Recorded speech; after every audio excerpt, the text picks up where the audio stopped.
Hind vision news में आपका स्वागत है। मैं हितेश शर्मा, आप देख रहे हैं हिंद विजन न्यूज। मित्रों, कल भारत सरकार ने प्रधानमंत्री जी के नेतृत्व में हमारी वित्त मंत्री निर्मला सीतारमण जी ने एक ऐतिहासिक बजट पेश किया है। वो बजट आत्मनिर्भर भारत का बजट है। आर्थिक गतिविधियों को बढ़ा के रोजगार सृजित करने का क्रांतिकारी कदम है और समाज के हर वर्ग का उसका ध्यान रखा गया है। मैं ये मानता हूं कि कोरोना जैसे संकट की पृष्ठभूमि में जब पूरा विश्व चुनौतियों के घेर पर खड़ा है, तब आज के जो कल आम बजट प्रस्तुत हुआ उसने अपने देश में हर क्षेत्र में अवसरों के नए द्वार खोले। अच्छा, एक इंटरेस्टिंग चीज है, इसके 6 स्तंभ आप देखिए।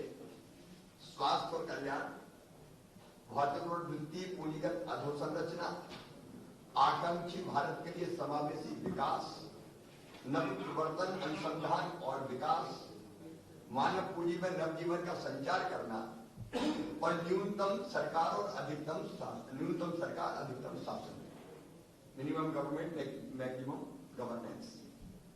अब आप देखिए आत्मनिर्भर मध्य प्रदेश को मैं तुलना कर रहा था। इन 6 स्तंभों को अगर देखें, स्वास्थ्य और कल्याण पहला स्तंभ है। हमने आत्मनिर्भर भारत में शिक्षा, आत्मनिर्भर मध्य प्रदेश में जो हम लोगों ने चिंतन किया था और आत्मनिर्भर मध्य प्रदेश का ड्राफ्ट तैयार किया, तो उसमें शिक्षा और स्वास्थ्य हमने लिया। स्वास्थ्य और कल्याण में हमारा शिक्षा और स्वास्थ्य इस पर समाहित है। दूसरा स्तंभ है भारत सरकार ने जो बजट प्रस्तुत किया है, भौतिक और वित्तीय पूंजीगत अधोसंरचना। हमारा एक प्रमुख स्तंभ है भौतिक अधोसंरचना। जो पूंजीगत व्यय की बात हुई है, 5.5 लाख करोड़ रुपया इंफ्रा पे व्यय भारत सरकार कर रही है, उस पर अगर हम सोचे तो हमने भी भौतिक अधोसंरचना, आर्थिक गतिविधियां और रोजगार की प्रमुख स्तंभ माना था। तो ये भी एक है। आकांक्षी भारत के लिए समावेशी विकास, इसमें अगर आप देखेंगे तो समावेशी विकास में रोजगार अपने आप समाहित होता है। अर्थव्यवस्था और रोजगार हमने एक अपना स्तंभ रखा है, इसमें कवर हो रहा है। नव प्रवर्तन अनुसंधान और विकास, इसको मैं मानता हूं शिक्षा और सुशासन के अंदर ये स्तंभ भी हमारा सम्मिलित हो जाता है। मानव पूंजी में नवजीवन का संचार, ये भी शिक्षा से संबंधित है, अर्थव्यवस्था रोजगार से संबंधित है। और मिनिमम गवर्नमेंट और मैक्सिमम गवर्नेंस, ये टोटली सुशासन है। जो कई नए प्रयोग हम लोग सुशासन में कर रहे हैं, जैसे अभी हमने कृषि में, रेवेन्यू में अलग अलग जगह जो किए हैं, मोबाइल पे सारी सुविधाएं आपको प्राप्त हो जाएगी।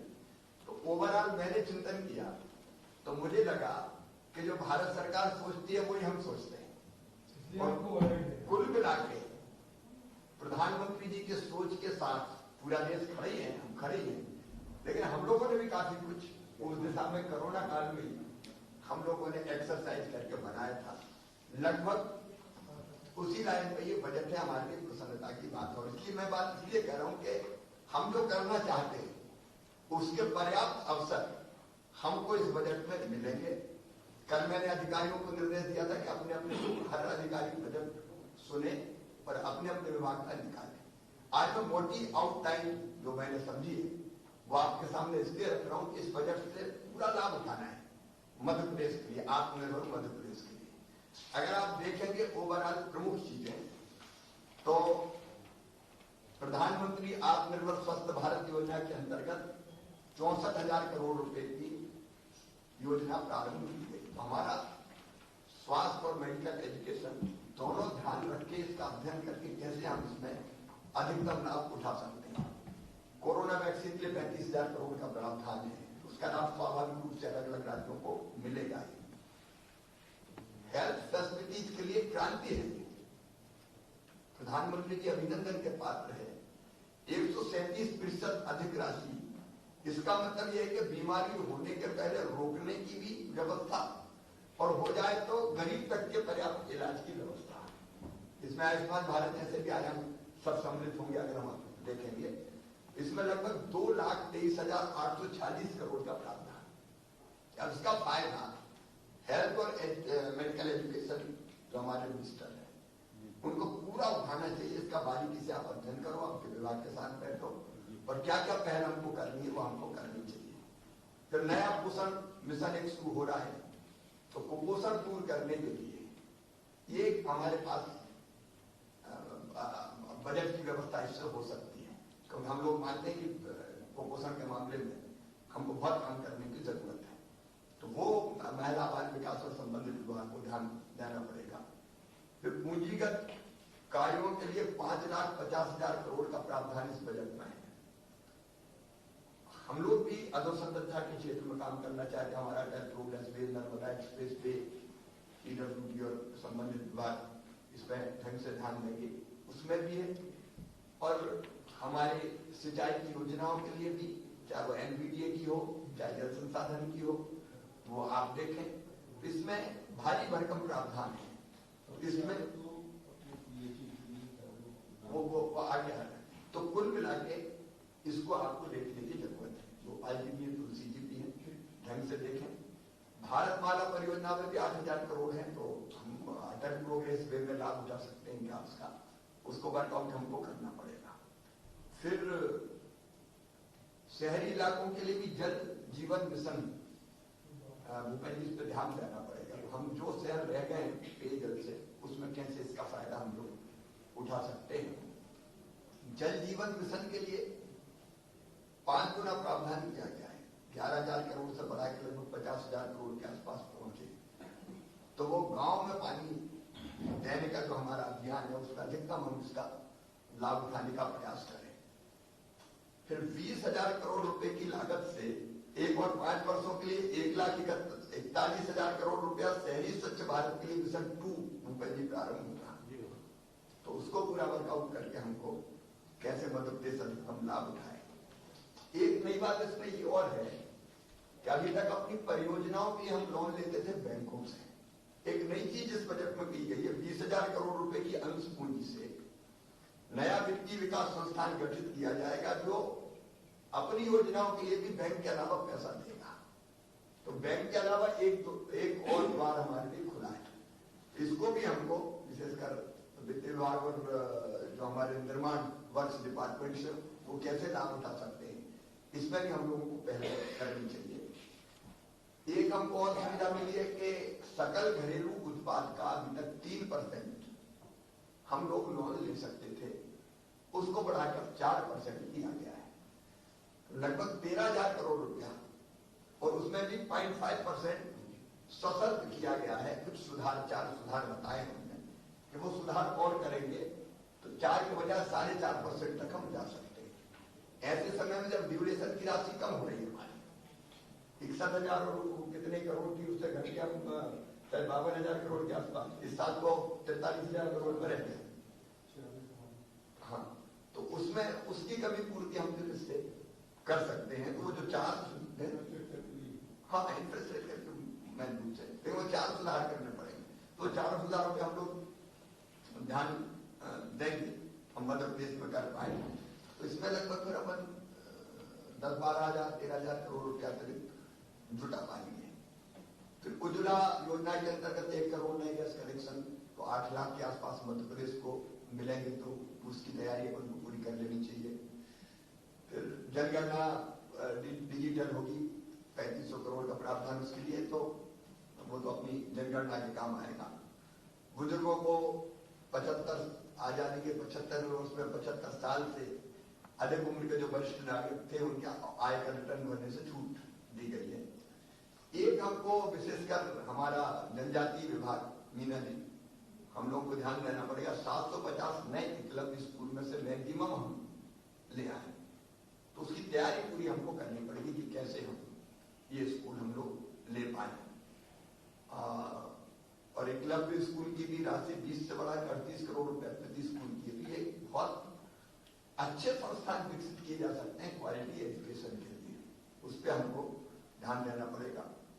एक जो 7 नए टेक्सटाइल पार्क की बात की, इनमें से तो लपक नहीं है हमको हर हालत में। उद्योग और एमएसएमई दोनों मिलकर इस पर ध्यान देंगे, क्योंकि अपने यहाँ टेक्सटाइल सेक्टर में वैसे भी काफी निवेश आया है। हम एक टेक्सटाइल पार्क तो मध्य प्रदेश में आए ही, उसकी हम कोशिश कर सकते हैं।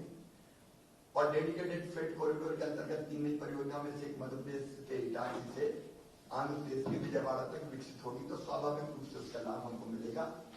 रेल से संबंधित मामलों में भी काफी 1,10,000 करोड़ रुपया रेलवे में आएगा, तो हम अपनी रेल परियोजनाओं को कैसे समाहित कर पाए, कैसे समाहित कर पाए। फिर कुछ और ग्रामीण विकास ध्यान देगा। मनरेगा में 73,000 करोड़ का प्रावधान है, 61,500 करोड़। कोरोना में हालांकि ज्यादा देती थी। मनरेगा अनटाइड फंड जैसा है अपने पास, जितना ज्यादा हम लाएंगे उतना हम ग्रामीण क्षेत्रों में पूरीगत काम करवा सकते हैं। राष्ट्रीय स्वास्थ्य मिशन के लिए मैंने बताया 37,130 करोड़। आजीविका मिशन के लिए भी 10,005 करोड़ पहले थे, अब 14,473 करोड़ है। तो ये जो महिला सशक्तिकरण का काम जो हम लोग कर रहे हैं सेल्फ हेल्प ग्रुप के माध्यम से, इस पर पूरी ताकत लगा देना है कि एक नई ताकत है। और प्रधानमंत्री जी से मन की बात अगर आप लोगों ने जिक्र किया, मीना राणा की अपनी बालाघाट की, उन्होंने बंद राइस मिल खरीद के चालू कर दी महिलाओं में। जबरदस्त ताकत है बहनों में। तो ये राष्ट्रीय आजीविका मिशन का उपयोग करना पड़ेगा। मध्याह्न भोजन का लगभग जैसा था वैसे ये 11,000 करोड़ था, 11,500 किया गया। प्रधानमंत्री आवास योजना का सेम है 27,500 का 27,500 करोड़ ही है, उसका भी लाभ उठाना है। स्वच्छ भारत मिशन का 600 करोड़ पहले था, 600 करोड़ अब है। स्वच्छ भारत मिशन ग्रामीण का 9,994 करोड़ पहला था, अब भी है। अमृत और स्मार्ट सिटी का भी सेम 13,750 करोड़, अब भी 13,750 करोड़ है। पोषण 2 करके जो मैंने बताया नया कार्यक्रम लॉन्च हो रहा है कुपोषण दूर करने के लिए, वो 20,000 करोड़ का, उसको बहुत ध्यान हमको देना है। राष्ट्रीय सामाजिक सहायता कार्यक्रम लगभग 9,200 करोड़ का एक नहीं रहता है। जल जीवन मिशन 11,500 करोड़ से बढ़ाकर 50,011 करोड़ किया गया है। ये अपने आप में एक बहुत बड़ा कदम है। हालांकि केंद्र सरकार फ्री में कुछ नहीं देती, 50-50 करो, 60 का नहीं, ये जल जीवन में 50-50 है। तो जितने वो देंगे इतने यहाँ से देंगे। तो ये सब योजना में यही है। तो हम अपना बजट बनाएंगे तो उस हिसाब से बनाएंगे। वहां ऐसा नहीं है कि इतने ले जाओ, वहां तो ये कितना लाओ तब इतने ले जाओ। तो अपने बजट को उस हिसाब से बनाना पड़ेगा। प्रधानमंत्री ने 3,000 करोड़ हाँ 3,000 करोड़ तो 3,000 करोड़ कोई व्यवस्था करनी, एक साल में 6 रहते हैं।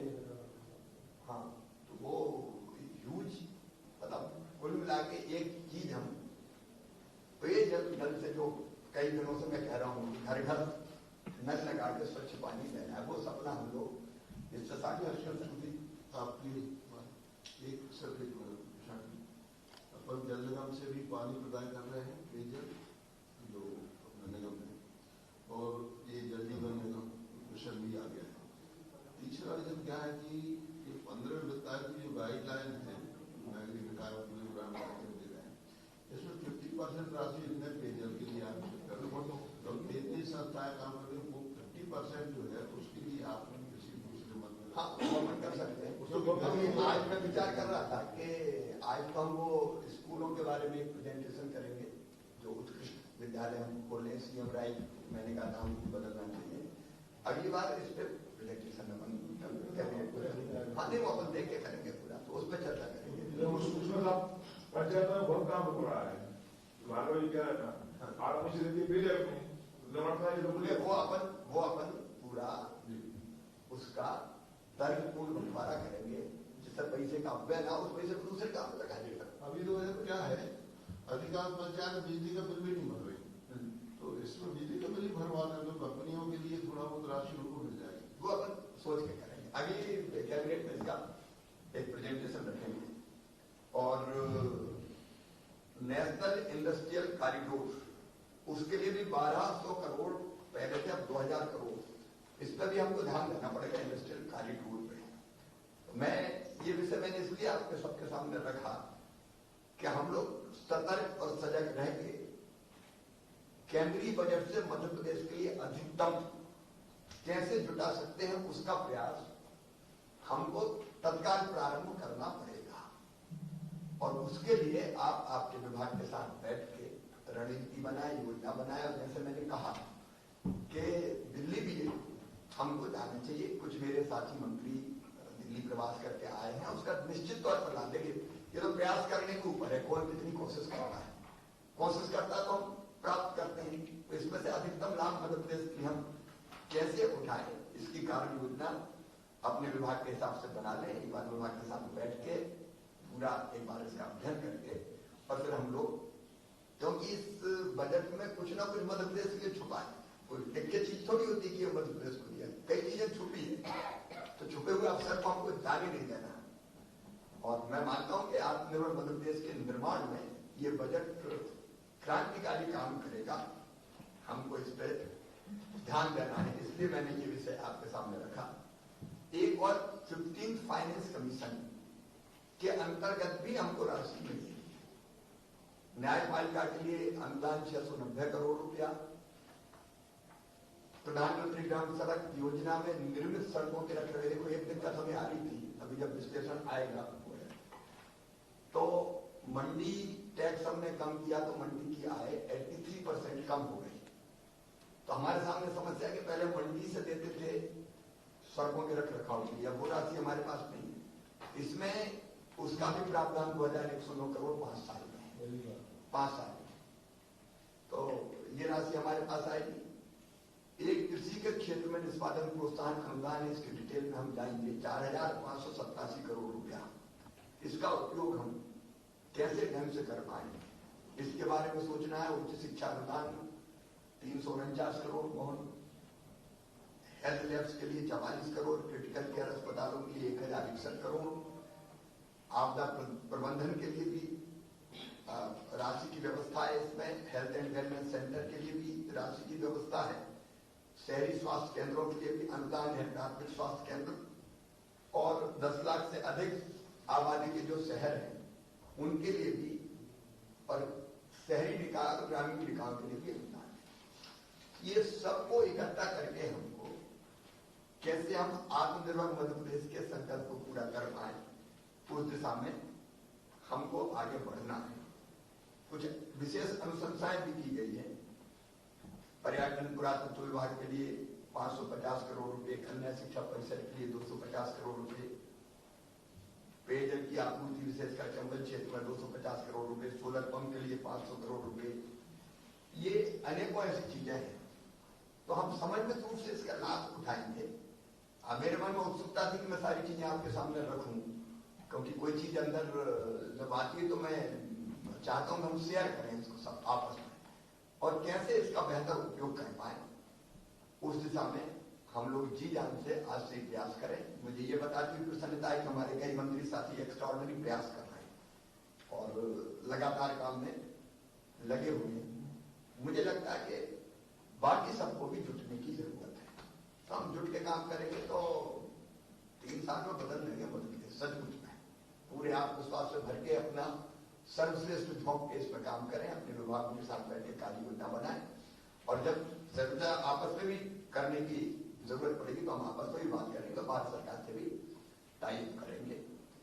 इतनी मुझे प्रारंभ में कहना था। आज एजेंडे के बाद एक तो सर्व संसाधन संपन्न शालाओं के बारे में, और एक विश्वास को मैंने पिछली बार कहा था विभाग में कुछ मंथन किया है। मैं चाहता हूँ हर एक विभाग में ऐसा मंथन हो और मंत्री अपना सर्वश्रेष्ठ